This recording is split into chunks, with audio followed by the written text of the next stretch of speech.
Rebonjour, vous allez bien? Alors, donc, on continue avec l'aide solide. On a d'abord commencé avec le cube. Le cube, on a calculé là. Le prisme aussi, on a fini.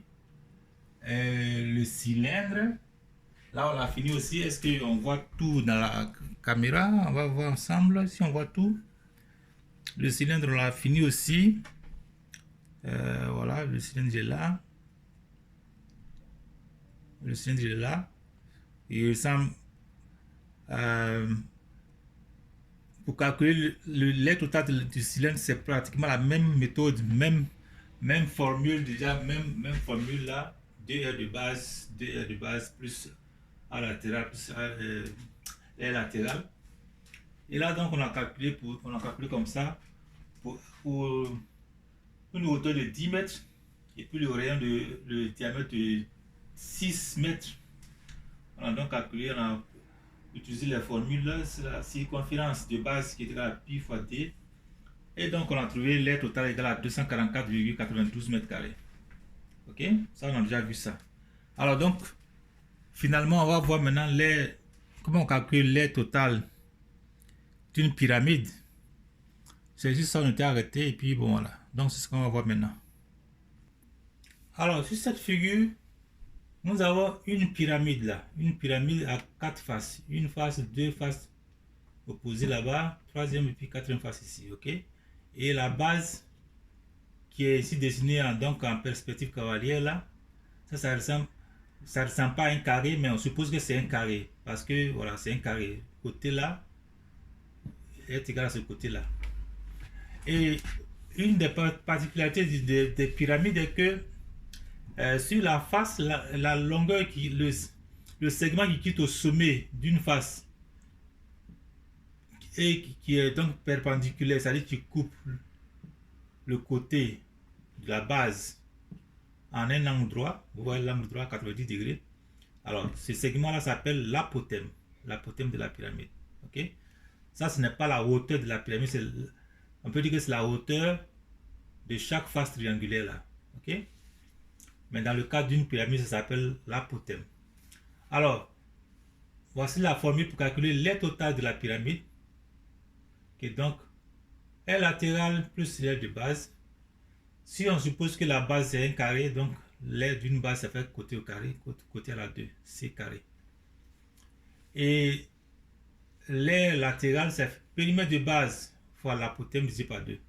C'est comme ça rappelle un peu la formule de l'aire d'un triangle là. Ça fait base fois hauteur, base fois hauteur divisé par 2. Donc ça c'est périmètre de base, c'est-à-dire la longueur totale de la base ici. C plus C plus C plus C, périmètre de base, multiplié par l'apotème divisé par 2.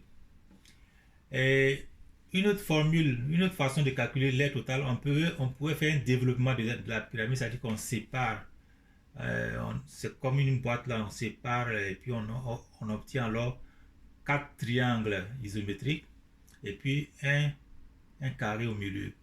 Donc on peut calculer l'aire de chaque triangle et puis multiplier par 4 pour obtenir donc l'aire de toutes les faces là. Ce sera alors l'aire latérale, ça là, l'aire latérale.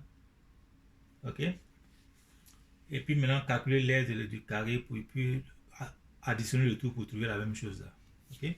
Alors par exemple ici on prend l'apotème, c'est-à-dire cette longueur là. L'apotème égale à 12 mètres. Le côté, chaque côté égale à 14 mètres.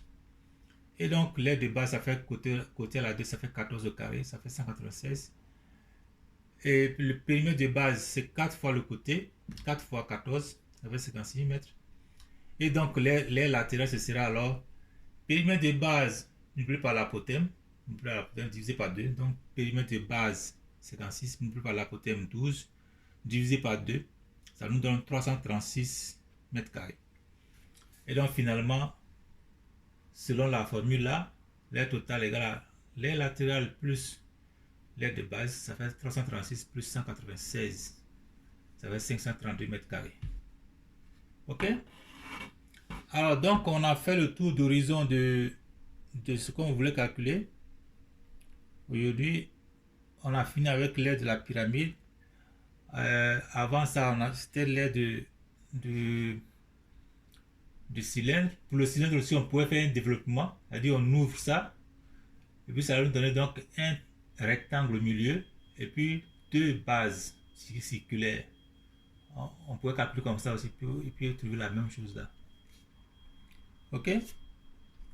Alors, donc, on a vraiment fait le tour d'horizon de ce qu'on voulait calculer aujourd'hui là. On a tout calculé. Tout est bien à mon avis. Donc à vous de vous mettre au travail maintenant. Pour la semaine de ce 19 là, il n'y avait pas de, il y avait pas l'air de, il y a pas de d'air total de silence, il n'y a pas d'air total de la pyramide. C'est ça, ça vient la semaine prochaine, la semaine du 26 août. Le 26, la semaine du 26 mai. Là, vous aurez à calculer l'air total de silence, l'air total de la pyramide là. Ok? Donc voilà. Allez, bon week-end à vous. On se, on se laisse sur cette euh, belle figure de pyramide là. Et puis voilà, je vous souhaite un très beau week-end. Et prenez soin de vous. Et puis on a à la semaine prochaine. Alright?